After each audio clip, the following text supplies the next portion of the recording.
I was sure I heard a kid calling for help in my roommate's room, but he insisted it was just renovation sounds. When my roommate Terrence asked if I could help renovate the spare room, I told him I'd fractured my wrist from playing video games and couldn't help. He patted my shoulder and smiled. I totally understand, dude. Rest up. I got this. But you see, Terrence wasn't working on building a home office like he'd told me, but something so disturbing I never could have imagined it. Of course, I didn't know any of this at the time, so for 3 weeks I wore a fake sling while he worked on his project without a single complaint. But then I started catching things. I couldn't really explain. At first it was just a receipt from Home Depot on the counter for heavy-duty rope and industrial zip ties along with the usual paint and lumber. When I asked about it, he said it was just for cable management, which made sense. He always had a reason for the things he bought, like the soundproofing foam so he wouldn't disturb me while he worked. He also bought a new smart lock to replace the door handle, but the side with the pin padlock was inside the room like he was trying to keep something in. Then one afternoon, I saw him carrying in a tiny elementary school desk and chair and setting it down in the room. When he stepped back out and saw me staring, he nervously smiled and explained, "I'm trying to get into product photography for children's toys." That same week while I was at Target looking for a new power bank, I spotted him in the kids' clothing aisle, filling his cart with small summer clothes. Short skirts, tank tops, long frilly socks, and even white cotton underwear. But I wasn't the only one feeling suspicious anymore. Terrence started asking me about my recovery timeline. He wanted to know when I'd be out for my doctor's appointments and whether the x-rays showed improvement. He started suggesting I leave. Maybe stay with parents for a week because rest and relaxation would speed up the healing process. I kept making excuses, hoping he'd drop it. When he realized I wasn't going anywhere, the renovation work moved to nighttime. That's when I started hearing the scratching sounds. After 3 sleepless nights hearing the scratching, I pulled out my phone and pressed record. I brought it up the next morning when Terrence woke up, but he just gave me a weird look. "Are you sure you heard something?" he asked. When I played the recording out for him, he rubbed at his chin, thinking, "Oh, you know what?" He said, "It might be because I kept leaving food inside the office." "Sorry about that, bud. I promise. No more of that." But apparently that wasn't the only noise seeping through. My neighbor Susan texted me about a crying sound coming from our place whenever I left for work. "Are those kids okay?" she asked. I reminded her that we didn't have kids at our place, but then she sent me a photo of 2 kids, clearly looking out the window waving from the room. I finally decided to check what was going on with the renovation. Why did he need kids' clothes and the furniture? Why did he keep trying to get me out of the house? But when I walked toward the room, Terrence physically stepped in front of the door with his arms spread wide, grinning at me. "Wait, the renovation's not done. It's a surprise. I promise I'll show you." Just a few more days I waited until Terrence left to buy more of his product photography props before sneaking back to the room. I watched him lock the mysterious room and leave the key above the doorframe. My hands started shaking as I unlocked the deadbolt, then the doorknob, then slid the chain aside. At first glance, the room did look like a kindergarten classroom setup with a tiny mattress in the corner. But what stopped my heart were the 2 little girls standing on a stool, the older one holding the younger one up, both of them stretching toward the high window. When they heard me, they turned around with these hollow eyes. "Are you the sick one who lives outside?" the older one asked. "He told us to stay quiet for you. Are you better now? Can you help us go home? I don't want playtime with him anymore." I felt sick. I immediately started dialing 911 when I suddenly heard the front door slam. "Hey, buddy, ready for the surprise?" His voice freezes every muscle in my body, and the phone nearly slips from my shaking fingers.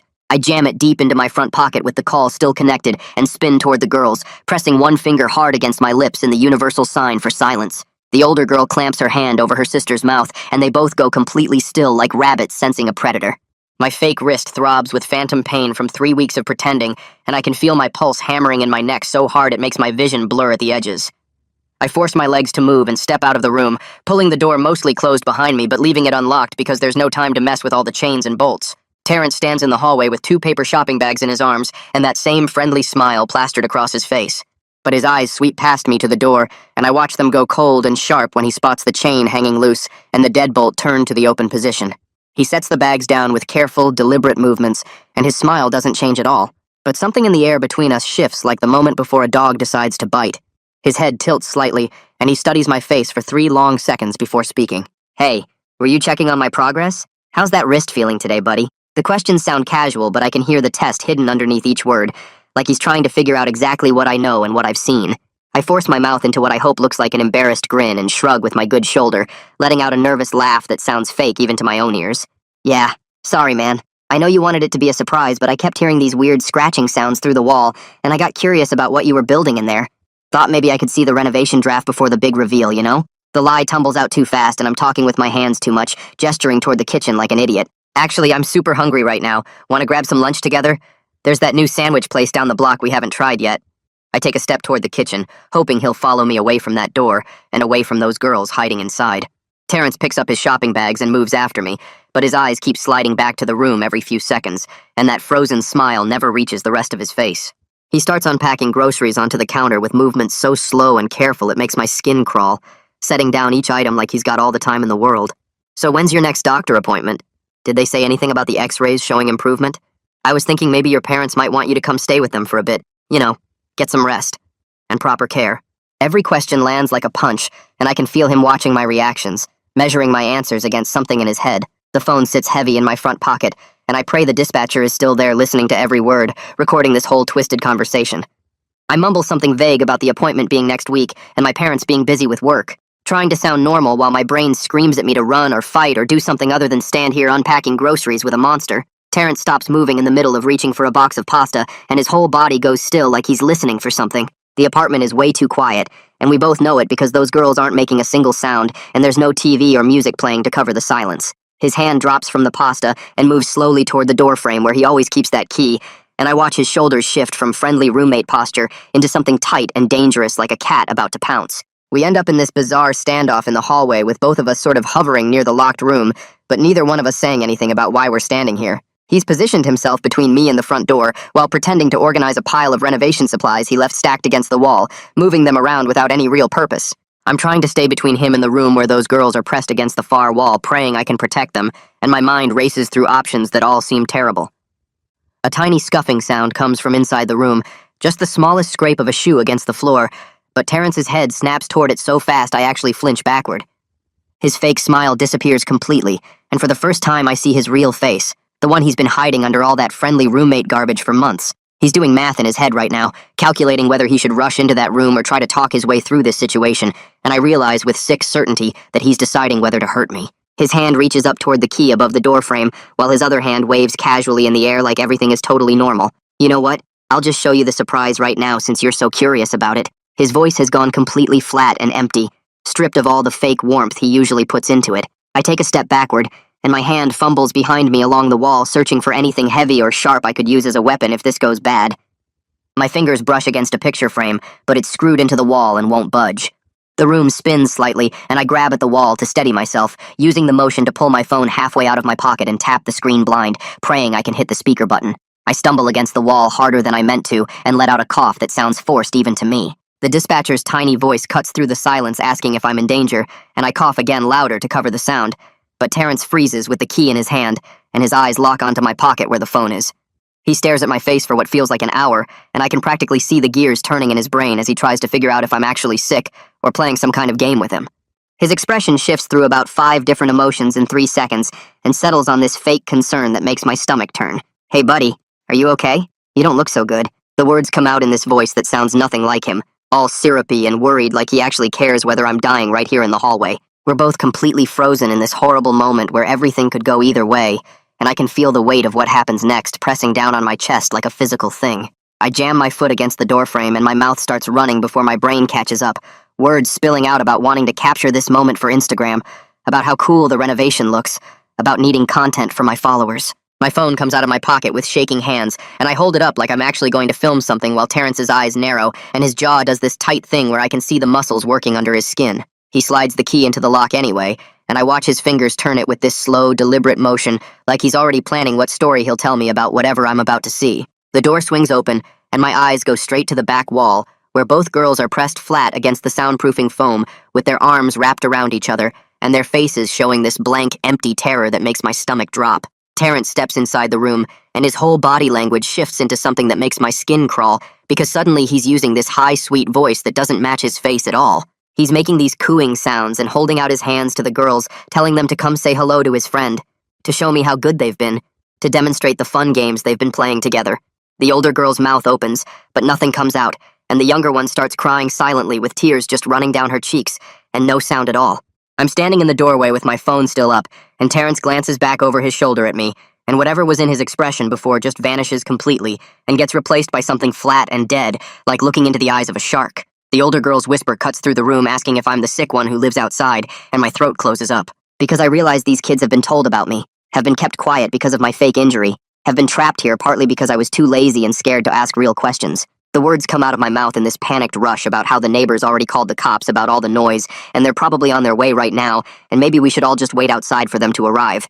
It's complete garbage, and we both know it, but Terrence's whole body goes rigid like someone just ran electricity through him, and his hand curls into a fist so tight I can see his knuckles going white. His eyes dart from me to the girls to the door and back again, and I can practically see him doing calculations in his head about whether he has time to hurt someone before sirens arrive, about whether he can silence everyone in this room and run, about which option gives him the best chance of getting away with whatever he's been doing here for weeks. His breathing gets faster, and his weight shifts forward onto the balls of his feet, and I know with absolute certainty that he's about to do something horrible. The door slams shut so hard the whole frame shakes, and suddenly his hand is clamped around my upper arm with a grip that sends shooting pain down to my elbow. His voice comes out completely flat and emotionless, telling me to sit on the couch right now and not move, and not make another sound. I try to twist away, but his fingers dig in harder, and he's way stronger than I ever realized during all those months of living together and playing video games and pretending everything was normal. He drags me toward the living room, and my feet scramble against the floor trying to find purchase, but he just keeps pulling, and my shoulder feels like it's going to pop out of the socket. I manage to angle my body so my mouth is pointing down toward my pocket, and I whisper our full address and apartment number as clearly as I can without moving my lips too much. My free hand fumbles for the phone and hits the speaker button, and the dispatcher's voice comes through asking me to confirm the emergency and requesting I state my location again for the responding units. Terrence freezes mid-step, and his face goes completely white like all the blood just drained out of it, and then floods back red with this rage that makes him look like someone I've never seen before. His grip on my arm tightens even more, and I feel something pop in my shoulder that sends white-hot pain shooting down my spine. He moves fast to block the front door and positions himself between me and the only exit, and I realize he's completely trapped now with police coming and 2 kidnapped children locked in his apartment and evidence scattered everywhere. My eyes scan the living room and land on a heavy bookend shaped like a horse that's sitting on the side table within arm's reach. My fake injured wrist is moving normally now, and Terrence's eyes follow my movement and land on my perfectly functional hand, and I watch his expression shift as he puts together that I've been lying about everything for weeks. I grab the coffee mug off the side table and hurl it at the wall as hard as I can, and it explodes into ceramic shards with a crash that echoes through the whole apartment. I sprint for the hallway, hoping the noise will bring neighbors, or at least create enough chaos that I can get to the front door. Terrence lunges after me, and his hand catches the fake sling that's still dangling from my shoulder by one strap. The fabric rips completely off, and we both stare at my perfectly mobile wrist for this frozen second where everything stops. His face twists into something ugly, and his voice comes out calling me a lying piece of garbage and asking how long I've been faking and whether I thought this was funny. He shoves me hard into the wall, and my head bounces off the plaster and I taste blood where my lips split against my teeth. The pain is sharp and immediate and spreads across my whole face in this hot wave that makes my eyes water. I start screaming at the top of my lungs, but instead of help, I yell fire over and over because somewhere in the back of my panicked brain, I remember reading that people respond faster to fire than to someone calling for help. Susan's voice comes through the shared wall asking what the hell is happening over there and whether she needs to call someone. Terrence's grip on my shirt loosens just slightly as he tilts his head listening for sirens in the distance. I can see his eyes darting around trying to calculate his next move while his breathing comes fast and shallow. Susan starts pounding on the wall now, and her voice gets louder, saying she's calling the police right now and we better not be doing something stupid over there. I yell back through the wall that there are kids in danger and she needs to tell the police it's an emergency and give them our exact unit number. Terrence looks between me and the front door like a trapped animal that's run out of options and is trying to decide whether to fight or hide. His hand drops from my shirt, and he backs up a step with his eyes still locked on mine, and his chest heaving with these rapid breaths that sound almost like sobs. The wail of sirens cuts through the air, getting louder by the second, and Terrence's fingers go slack around my shirt collar. I watch his face cycle through emotions in fast forward, denial, then panic, then this awful acceptance that makes his shoulders drop. He takes a step back from me, and then another, his eyes darting between me and the locked room like he's doing math in his head about whether he can get inside and barricade himself before the cops break down the door. His feet shuffle backwards down the hallway, and I see him reaching for the doorframe where the key sits, and that's when I move. I sprint past him toward the bathroom at the end of the hall and slam the door so hard the frame shakes, fumbling with the lock until it clicks into place. My hands won't stop shaking as I pull out my phone and try to open the text thread with 911, but my fingers keep hitting the wrong letters. I have to delete and retype our unit number twice because my hands are trembling so bad the letters blur together. The dispatcher's response comes through immediately asking me to confirm my location and describe the immediate threat. I text back that the suspect is trying to get to the room where the children are locked and that I'm hiding in the bathroom. She replies telling me to stay on the line and keep the door locked and that officers are less than 2 minutes out. My phone buzzes with another message asking me to describe the suspect's appearance and whether I've seen any weapons in the apartment. I type out Terrence's height and build and hair color, adding that I haven't seen guns or knives, but there are zip ties and restraints in the locked room. The dispatcher texts back telling me I'm doing great and to stay hidden until officers secure the scene.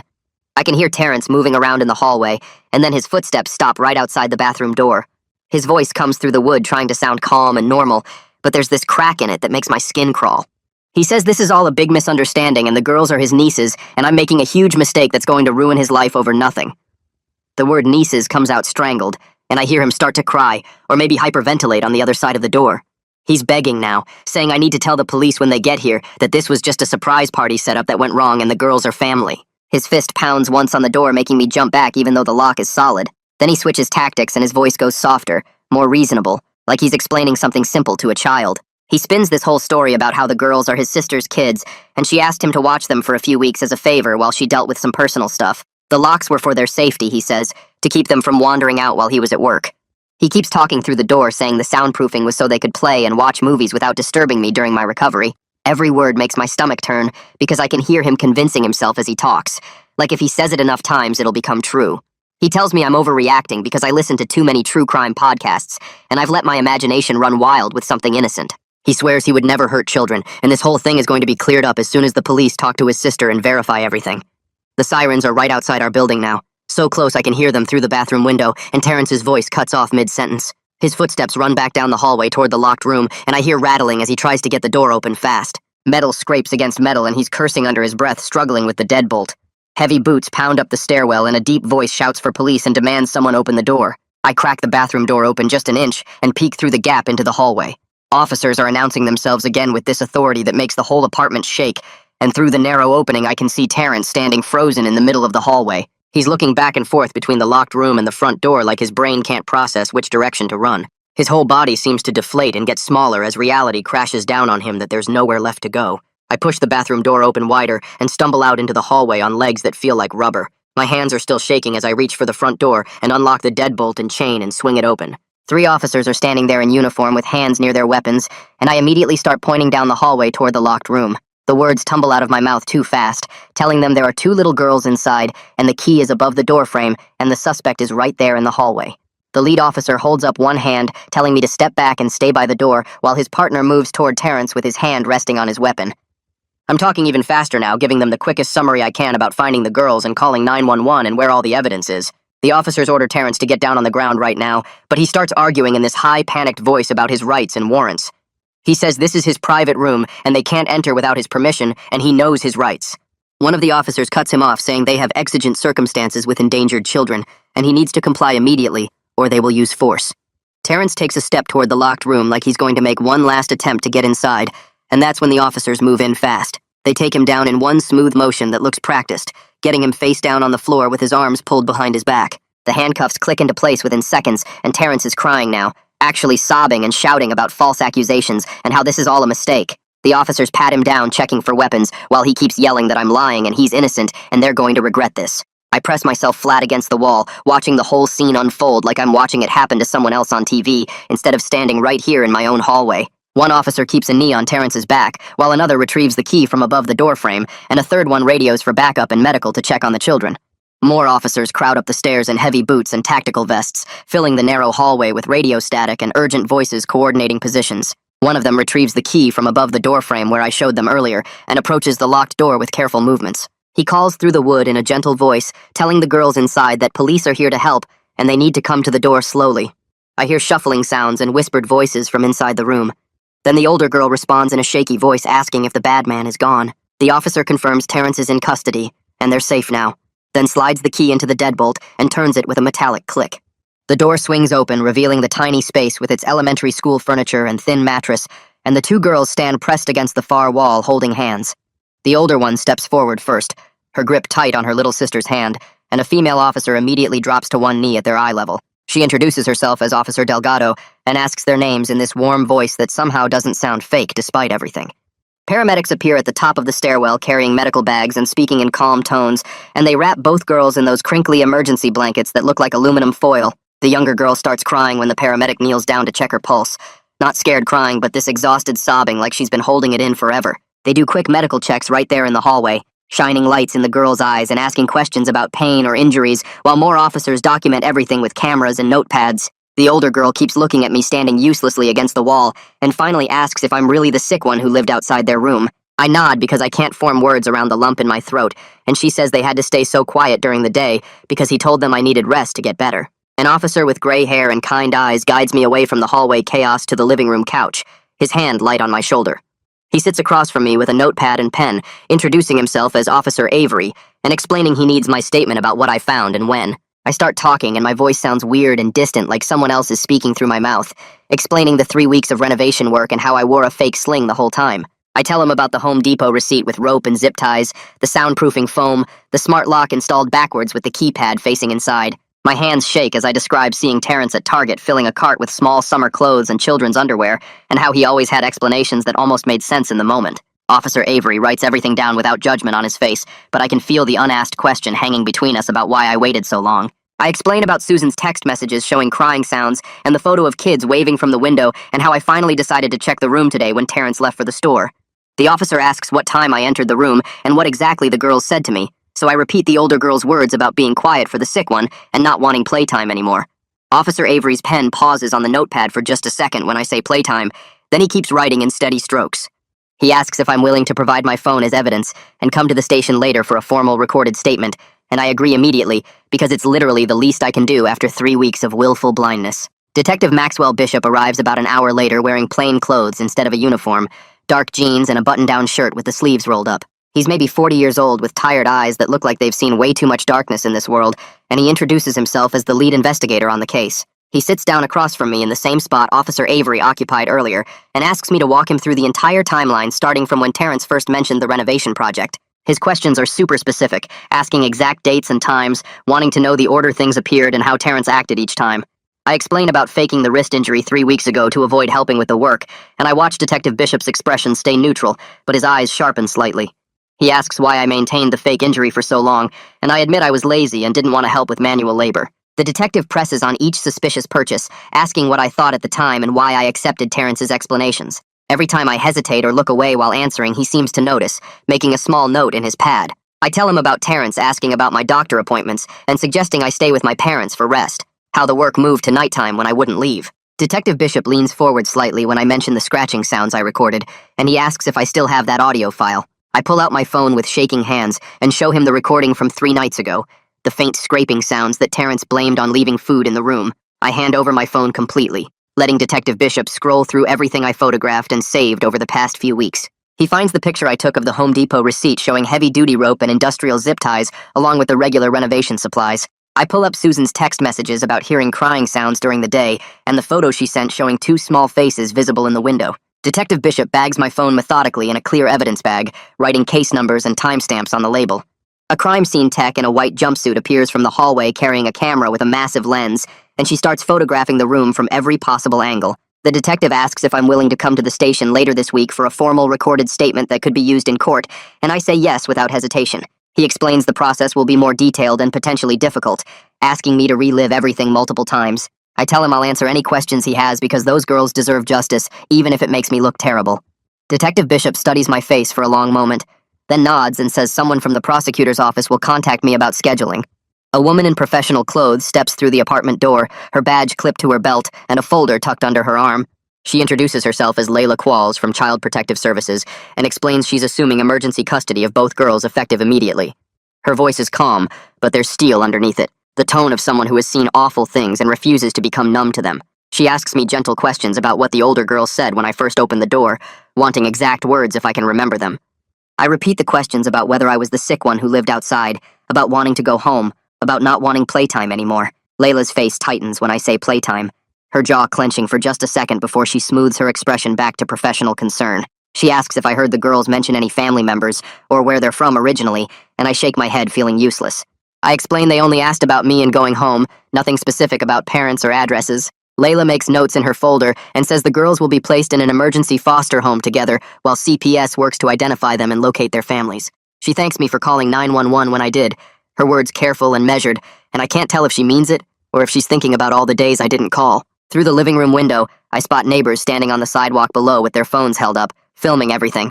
A white van with a satellite dish parks at the curb, and a woman in business clothes climbs out holding a microphone. Another news van pulls up behind it, and I watch reporters setting up cameras aimed at our building entrance. My stomach drops as I realize this is going to be everywhere online within hours, my face probably already captured in someone's shaky phone video. I pull out my own phone to check social media and immediately see a short clip posted by someone in the building across the street.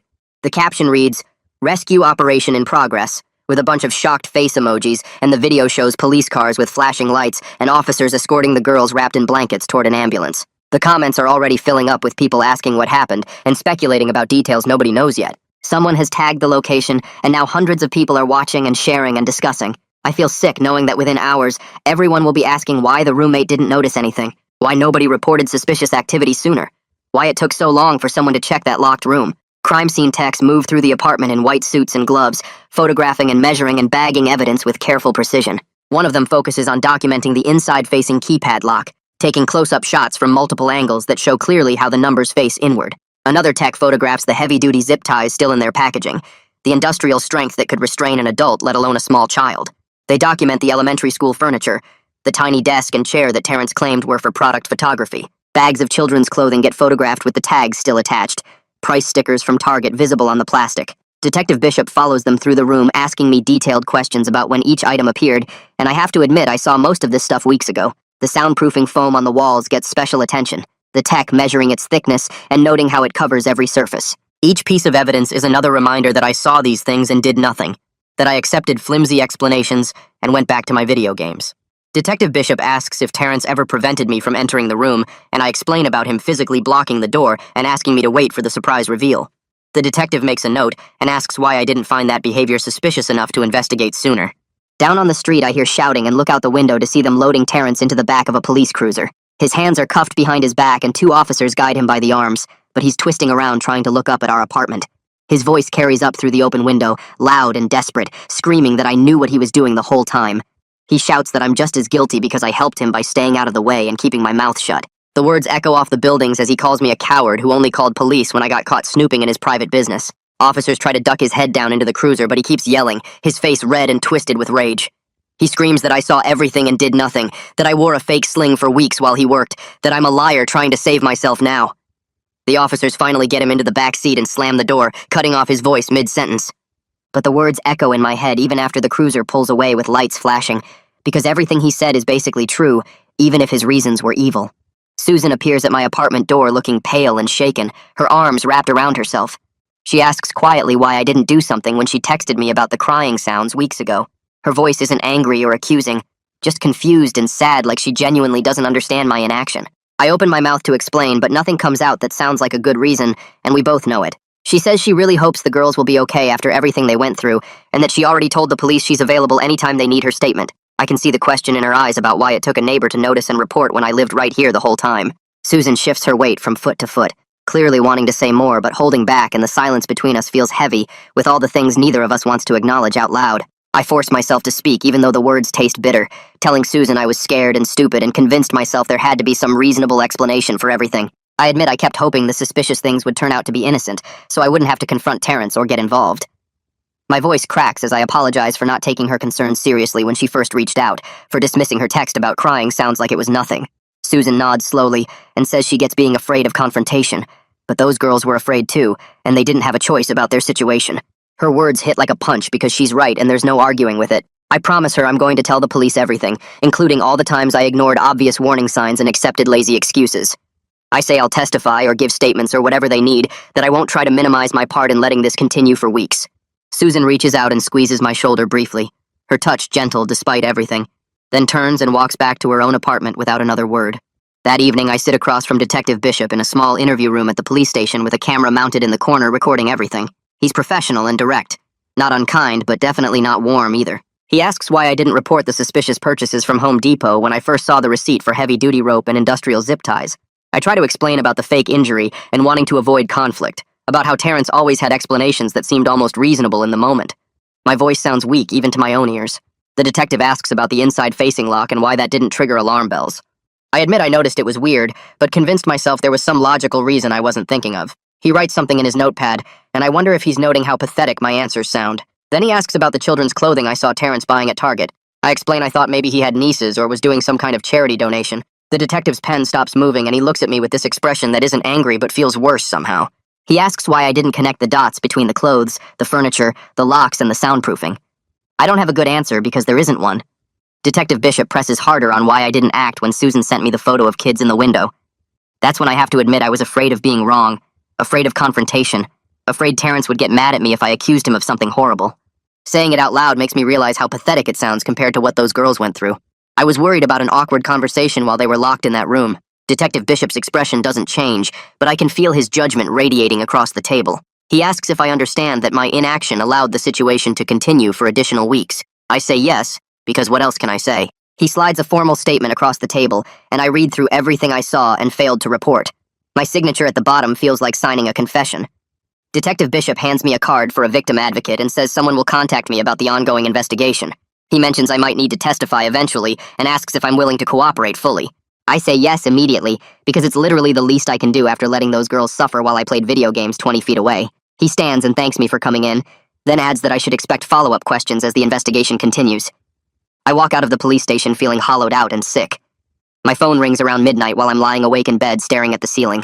It's Layla Qualls from CPS calling to update me that both girls have been medically examined and placed in an emergency foster home together. Her voice is calm and professional as she explains they're physically okay, but will need extensive therapy. Then she mentions the older girl asked if the sick one was the person who finally helped them leave. Layla says she wanted me to know the girls don't blame me, even though maybe they should. I thank her for the update and she says she'll be in touch if they need anything else from me. After we hang up, I sit there holding my phone, wondering how those girls cannot blame me when I blame myself for everything. The next morning, I force myself to return to the apartment to grab clothes and essentials. Crime scene tape is still stretched across the doorway to that room, and the whole place feels contaminated now. Everything looks smaller and more pathetic than I remembered. I stuff things randomly into a duffel bag while trying not to look at the door that was locked for weeks while I sat on that couch playing games. My hands shake as I pack toiletries and grab my laptop charger. The apartment that felt like home yesterday now feels like a crime scene I'm complicit in. I'm shoving shirts into the bag when my phone rings. It's the property manager calling to inform me the apartment is part of an active crime scene and I need to relocate during the investigation. She's sympathetic but firm about the timeline. I ask about breaking the lease early, and she says we can work something out given the circumstances. She doesn't say it, but I can hear the unspoken part about how they want me out anyway. I realize I'm losing my housing because I was too lazy and cowardly to help 2 kidnapped children. Later that afternoon, my boss sends a carefully worded email about the company's media policy after someone recognizes our building in the news clip that's spreading online. HR wants to schedule a call to discuss the situation. I can read between the lines that they're worried about publicity and whether I'm a liability now. The email uses phrases like maintaining professional standards and protecting company reputation. I respond saying I'm available whenever they want to talk and feel my stomach drop thinking about losing my job on top of everything else. Then my phone rings again, and it's a woman introducing herself as ADA Cynthia Rich, the prosecutor handling Terrence's case. She wants to schedule a preparation meeting to go over my potential testimony. Her voice is businesslike but not unkind as she outlines potential charges including kidnapping, false imprisonment, and child endangerment. She mentions I'll likely be questioned about my timeline and observations during any trial. I agree to meet with her next week, and she says her office will send details. After the call ends, I sit there feeling the weight of everything crashing down at once. I check into a cheap motel with my hastily packed bag and spend the first night unable to sleep. Every time I close my eyes, I see those girls standing on that stool reaching for the window. Around 3 in the morning, I have a full panic attack with chest pain and hyperventilating so bad I think I'm dying. The front desk clerk hears me through the thin walls and knocks asking if I need an ambulance. I manage to gasp out that I'm okay and spend the next hour doing breathing exercises I find on my phone. In the morning, I call my insurance's employee assistance program with shaking hands. The intake coordinator asks basic questions about my mental state and whether I'm safe. I tell her I'm not going to hurt myself, but I need help processing what happened. She gets me scheduled with someone named Lewis Sumner, who has experience with trauma and guilt. The appointment is for that same afternoon. I feel pathetic needing therapy when I'm not even the real victim here, but I book it anyway because I can't keep having panic attacks in motel rooms. The therapist's office sits in a boring medical building with beige walls and motivational posters about growth and healing. Lewis opens the door himself instead of having a receptionist, which makes it feel less clinical somehow. He shakes my hand with a firm grip and guides me to a chair that's comfortable but not too soft. His office has plants on the windowsill and books stacked everywhere, the kind of space that feels lived in rather than staged. He asks me to tell him what brought me here, and I start with the panic attack but end up spilling everything about the girls in the room and my fake injury. Lewis listens without interrupting, nodding occasionally but mostly just letting me talk until I run out of words. When I finally stop, he leans forward slightly and asks what I plan to do with all this guilt I'm carrying around. The question catches me off guard because I expected him to tell me it wasn't my fault or that I did the best I could. Instead, he says, guilt can either eat me alive uselessly or turn into something that drives meaningful change, and I get to choose which one. We spend the next 40 minutes working through the difference between beating myself up as punishment versus taking real accountability that leads to different choices. He makes me write down specific actions I can take moving forward instead of just drowning in regret. By the end, I still feel terrible, but slightly less like I'm being pulled underwater by weights I can't escape. Lewis schedules me for weekly sessions and says this is going to be hard work, but avoiding it will be harder. I drive back to the motel feeling wrung out but weirdly lighter, like maybe I can survive this after all. The preliminary hearing happens 5 days later, and I show up early to the courthouse, going through security with shaking hands. The public gallery fills with reporters and curious people who heard about the case on the news. I take a seat in the back row where I can see everything, but hopefully stay invisible.